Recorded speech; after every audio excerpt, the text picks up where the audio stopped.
ಚೀನಾರಾಮ್ ಅವರೇ, ಈ ಪ್ರಶ್ನೆ ಏನು ಬರ್ತಿದೆ ಅಂತ ಹೇಳಿದ್ರೆ, ಈಗ ನಿಮಗೆ ಇಲ್ಲಿ ಗ್ಯಾರಂಟಿ ವರ್ಕ್ ಮಾಡ್ತಾ ಅಥವಾ Siddaramaiah D K Shivakumar leadership work ಮಾಡ್ತಾ ಅನ್ನೋದನ್ನು ನಮಗೆ ಇದರಲ್ಲಿ ಗೊತ್ತಾಗಬೇಕು, ರಿಫ್ಲೆಕ್ಟ್ ಆಗುತ್ತೆ. 10 ಸ್ಥಾನ ಅಂತ ಬಂದಾಗ 1 ಸ್ಥಾನದಲ್ಲಿದ್ದರು 9 ಸ್ಥಾನ ಗೈನ್ ಆಗಿದ್ದಾರೆ ಅವರು. 25, 26 ಸುಮಲತಾ ಅವ್ರು ಸೇರಿಸ್ಕೊಂಡಾಗ ನೀವು 10 ಸ್ಥಾನ ಕಳ್ಕೊಂಡಿದ್ದೀರಿ. ನಿಮ್ಮದೇ ತಗೋತಾ ಇದ್ದಾರೆ ಅವರು, ನಿಮ್ಮ ಸೀಟೇ ತಗೋತಾ ಇರೋದು ಅವ್ರೇನು ಎಕ್ಸ್ಟ್ರಾ ಏನು ಎಲ್ಲಿಂದನೂ ಇಲ್ಲ ಅಲ್ಲಿ.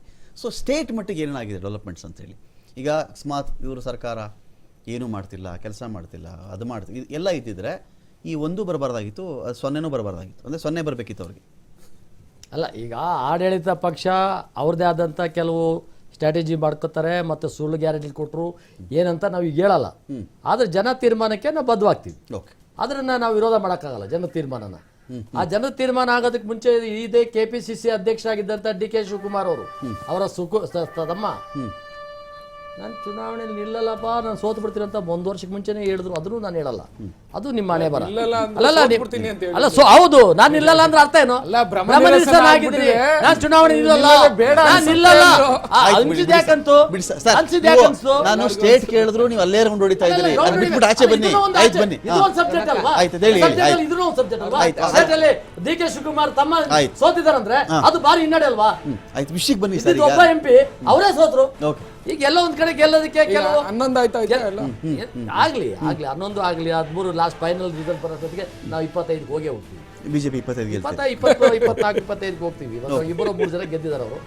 ನಾವು ಗೆಲ್ಲಂತ ಅವಕಾಶ ಇದೆ, ನಾವು ಗೆಲ್ತೀವಿ. ಅಥವಾ ಜನ ತೀರ್ಮಾನಕ್ಕೆ ಬದ್ಧವಾಗ್ತೀವಿ. ನಾವೇನು ಜನ ತೀರ್ಮಾನನ ನಾವು ಅಲ್ಲೋಲ ಕಲ್ಲೋಲ ಆಗ್ಬೋದು ಅಂತ ಹೇಳಕ್. ಈಗ ಜನಗಳ ತೀರ್ಮಾನಕ್ಕೆ ನೀವು ಹೇಳ್ಕೊಂಡ್ರು ಬದ್ಧರಾಗಿರ್ಬೇಕು, ಹೇಳದೇ ಇದ್ರು ಒಪ್ಕೊಂಡು ಸುಮ್ಮನೆ ಇರ್ಬೇಕು, ಅದನ್ನ ಒಪ್ಕೊಳ್ಳೇಬೇಕು, ಒಪ್ಕೋತೀವಿ. ಜನಕ್ಕೆ ಮಾಡೋ ಉಪಕಾರ ಅಲ್ಲ. ಕಾಂಗ್ರೆಸ್ ತರ ನಾವು ಇಲ್ಲ ರೀ, ನಾವು ಹಾಗೆ ರೀ, ತೇಜಸ್ವಿನಿ ಮೇಡಮ್ ಏನಾಗುತ್ತೆ, ಚಿಕ್ಕದಾಗಿ ಇದನ್ನ ಎಕ್ಸ್ಪ್ಲೈನ್ ಮಾಡ್ಕೊಂಬಿಟ್ರು ಕೂಡ ಒಬ್ಬ ಜನಪ್ರತಿನಿಧಿ ಅಂದರೆ ಇಷ್ಟೇ. 14 ಲಕ್ಷ 18 ಲಕ್ಷ ಲೋಕಸಭಾ ಎಲೆಕ್ಷನಲ್ಲಿ ಮತದಾರರು ಇರ್ತಾರಲ್ಲ, ಅವ್ರು ಆಯ್ಕೆ ಮಾಡಿದ್ರೆ ನಾವು 18 ಲಕ್ಷನೂ ಬಂದು ಪಾರ್ಲಿಮೆಂಟ್ಲಿ ಕೂತ್ಕೊಂಡು ನಮ್ದೇನು ಕೇಳೋಕ್ಕಾಗಲ್ಲಪ್ಪ, ನಮ್ಮೆಲ್ಲರಿಂದ ನೀವು ರೆಪ್ರೆಸೆಂಟೇಟಿವ್ ಆಗಿ ಒಬ್ಬ ಕೇಳು ಅಂತ. ಆ ಜನಪ್ರತಿನಿಧಿಗಳು ಸೇರಿಕೊಂಡ್ರೆ, ಅವ್ರ ಮೇಲೆ ಸೇರಿಕೊಂಡ್ರೆ ಅವರೊಬ್ಬನ ಆಯ್ಕೆ ಮಾಡ್ತಾರೆ, ಆಯಪ್ಪ ಪ್ರಧಾನಮಂತ್ರಿ ಆಗ್ತಾರೆ. ನನಗೆ ಸ್ವಲ್ಪ ನಾಲೆಡ್ಜಲ್ಲಿ ಹೇಳ್ತೀನಿ, ಇಷ್ಟೇ ಇಡೀ ಇಂಡಿಯಾದಿರೋದೇ ಇಷ್ಟು. ಒಬ್ಬರು ಮುಖ್ಯಮಂತ್ರಿ ಆಗ್ತಾರೆ, ಅವ್ರು ಪ್ರಧಾನಮಂತ್ರಿ ಆಗ್ತಾರೆ. ಇಲ್ಲಿ ಇವರು ಸೇವಕರು ಆದರು, ನೌಕರರು ಆದರು, ಚೌಕಿದಾರನೂ ಆದರು. ರಾಮ ಮಂದಿರ ಅಂತ ಶುರು ಮಾಡಿಕೊಂಡವರು ಇವತ್ತಿನ ಕಾಲಘಟ್ಟದಲ್ಲಿ ನಾನೇ ದೇವರು, ನಾನು ಬಯಾಲಜಿಕಲಾಗಿ ಹುಟ್ಟೇ ಇಲ್ಲ, ನಾನು ಮೊದಲು ಅಂದ್ಕೊಂಡ್ಬಿಟ್ಟಿದ್ದೆ ಈ ಥರ ನಾನು ಮನುಷ್ಯ ಸೃಷ್ಟಿ ಅಂತ. ಇಲ್ಲ, ಅಮ್ಮ ಸತ್ಮೇಲೆ ನನಗೆ ಗೊತ್ತಾಯಿತು ದೇವರ ನನ್ನ ಕಳಿಸಿರೋದು ದೈವ ಸೃಷ್ಟಿನ, ಅಂದರೆ ಸ್ವಘೋಷಿತ ದೇವಮಾನವ ಅನ್ನೋ ಮಟ್ಟಕ್ಕೆ ಹೋಗ್ತಾ ಇರ್ತಾರಲ್ಲ. ಪಾರ್ಟಿಯನ್ನು ಮೀರಿ, RSS ಅನ್ನು ಮೀರಿ, ಎಲ್ಲವನ್ನೂ ಮೀರಿ ಆ ಓವರ್ ಕಾನ್ಫಿಡೆನ್ಸ್ ಜಾಸ್ತಿ ಆದಾಗ ಈ ಥರದ್ದು ಏನಾದರೂ ಆಗುತ್ತಾ? ರಮಾಕಾಂತ್ ಪಾರ್ಟಿಯನ್ನು ಮೀರಿ RSS ಅನ್ನು ಮೀರಿ ಅಂತ ನಾನು ಅನ್ಕೊಳ್ಳಲ್ಲ. ನಾನು ಮೊದಲೇ ಹೇಳಿದೆ ನಿಮ್ಗೆ, ಒರಿಜಿನಲ್ BJP ನಮ್ಮ ಭಾರತದ ಇತಿಹಾಸದಲ್ಲಿ ನೆನಪಿಗೆ ಬರುವಂತ BJPಯನ್ನ ರೀಪ್ಲೇಸ್ ಮಾಡಿದ್ದು ಮೋದಿಯವರು ಮತ್ತು ಅಮಿತ್ ಶಾ ಅವರು. ಮತ್ತೆ ಪಾಪ ಯಾವುದು ಗೆದ್ದಿರೋ MPಗಳು ಒಂದೊಂದು ಸರ್ತಿಗೂ ಒಂದೊಂದು ಪ್ರಯೋಗ.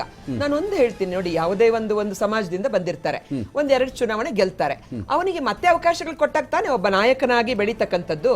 ಡೆಮೋಕ್ರಸಿ ಅದ್ ಬೇಕೋ ಬೇಡವೋ, ಕಂಟಿನ್ಯೂಟಿ ಬೇಕೋ ಬೇಡವೋ ಅಂದ್ರೆ ಟ್ರಯಲ್ ಅಂಡ್ ಎರರ್. ಯಾಕೆ ಅವ್ನ್ ಪ್ರಬಲ ಅಂತ ಗೊತ್ತಾದ ತಕ್ಷಣ ಅವ್ನ್ ಕಟ್ ಮಾಡಿ ಎಸಿಬೇಕು. ನಾನು ಅದನ್ನೇ ಆವಾಗಲೇ ಹೇಳಕ್ ಹೊರಟಿದ್ವಿ. ವಿಜಯೇಂದ್ರ ಅವರ ಎದುರುಗಡೆ, ಯತೀಂದ್ರ ಅವರ ಎದುರುಗಡೆ ವಿಜಯೇಂದ್ರ ಅವರಿಗೆ ಟಿಕೆಟ್ ಅನ್ನ ನಿರಾಕರಣೆ ಮಾಡಿದಂತ BJP ವಿಜಯೇಂದ್ರ ಅವರನ್ನ ಅಧ್ಯಕ್ಷರು ಮಾಡಿದ್ಯಾಕೆ? ಅವ್ರ ತಂದೆಯ ಹೆಸರು ಮತ್ತೆ ಜಾತಿ ವೋಟ್ ತಗೊಂಬಂದ್ ಕೊಡ್ತಾರೆ ಅಂತ ಯಾಕೆ ಅಲ್ಲಿ ಮತ್ತೆ ಈ ತರ ಇದ್ದಿದ್ರೆ ಅವತ್ತೇ ಮಾಡ್ಬೋದಾಗಿತ್ತಲ್ಲ. ಸೊ ಇದು ಅಂದ್ರೆ ಅವರು ಯಾವ ಸಂದರ್ಭಕ್ಕೆ. ಆಮೇಲೆ ತಾವು ಒಂದು ಹೇಳಿದ್ರಿ, ಇದು ಕಂಗನ ಸ್ಟೇಟ್ಮೆಂಟ್ ಅಲ್ಲಿ ಅವರು ವಿಷ್ಣು ಅಂಶ ಅಂತ ಹೇಳ್ತಾರೆ.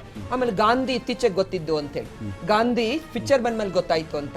1930ರಲ್ಲಿ ಟೈಮ್ ಮ್ಯಾಗಝಿನ್ ನ ಮುಖಪುಟದ ಹೀರೋ ಏನೋ ಗಾಂಧೀಜಿ ಅವರು. ನಾನು ಹೇಳೋದು ಅಂದ್ರೆ ಎಷ್ಟು ಬಾಲಿಶವಾದ ಇದು ಅಂತ.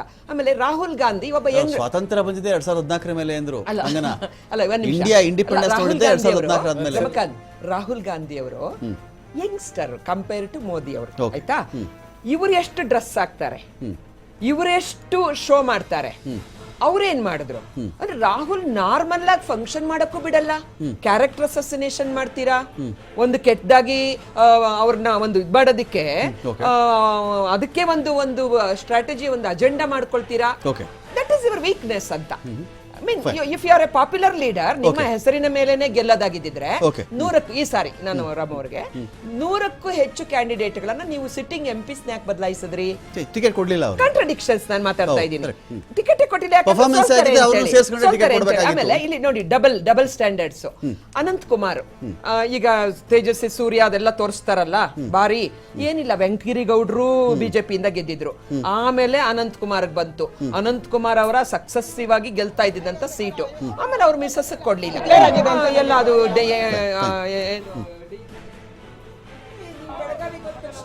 ಅವ್ರ ಮಿಸಸ್ ಕೊಡ್ತೀರಾ ಅಂದ್ರೆ ಡಬಲ್ ಸ್ಟ್ಯಾಂಡರ್ಡ್ಗಳು ದುಡ್ಡಿರೋರಿಗೆ ಇದಿರೋರಿಗೆ ಅದು NDA. ಹಾಗಾಗಿ ಎಥಿಕ್ಸ್ ಇಲ್ಲ ಅಂತ, ಎಥಿಕ್ಸ್ ಇಲ್ಲ. ಇದೀಗ ನನ್ನ ಕಲೀಗ ನೀತಿ ಇದ್ದಾರೆ. ರಾಜಸ್ಥಾನದ ಅಪ್ಡೇಟ್ಸ್ ನನಗೆ ಬೇಕಾಗಿತ್ತು. ರಾಜಸ್ಥಾನದ ಅಪ್ಡೇಟ್ಸ್ 14 ಸ್ಥಾನಗಳಲ್ಲಿ ಬಿಜೆಪಿ ಮುನ್ನಡೆಯಲ್ಲಿದೆ, 11 ಸ್ಥಾನಗಳಲ್ಲಿ ಇಂಡಿಯಾ ಒಕ್ಕೂಟ ಮುನ್ನಡೆಯಲ್ಲಿದೆ. ಇದು ಇತ್ತೀಚಿನ ಫಲಿತಾಂಶ ಕಂಡಂಥ ರಾಜ್ಯಗಳಿವೆಲ್ಲವೂ ಕೂಡ. ಈ ಮಧ್ಯಪ್ರದೇಶ ಅಥವಾ ರಾಜಸ್ಥಾನ ಅಷ್ಟೇ ಪ್ರಚಂಡ ಬಹುಮತ ಅದು ಇದು ಅಂತೆಲ್ಲ ಮಾತಾಡಿದಂಥ ಪ್ಲೇಸ್ಗಳ ಬಗ್ಗೆನೇ ಮಾತಾಡ್ತಾ ಇದ್ದೀವಿ. ಚುನಾವಣೋತ್ತರ ಸಮೀಕ್ಷೆಗಳು, ನಾನು ಆಗಲೇ ಹೇಳ್ತಿದ್ದೆ 5 ಲಕ್ಷ ಸ್ಯಾಂಪಲ್ ಸೈಜೇ ಮ್ಯಾಕ್ಸಿಮಮ್ ಆಗಿದ್ದಾಗ ನಾವು ತುಂಬ ಆ್ಯಕ್ಯುರೇಟಾಗಿ ಅದಕ್ಕೆ ಬರೋಕ್ಕಾಗಲ್ಲ ಅಂತ ಹೇಳಿ.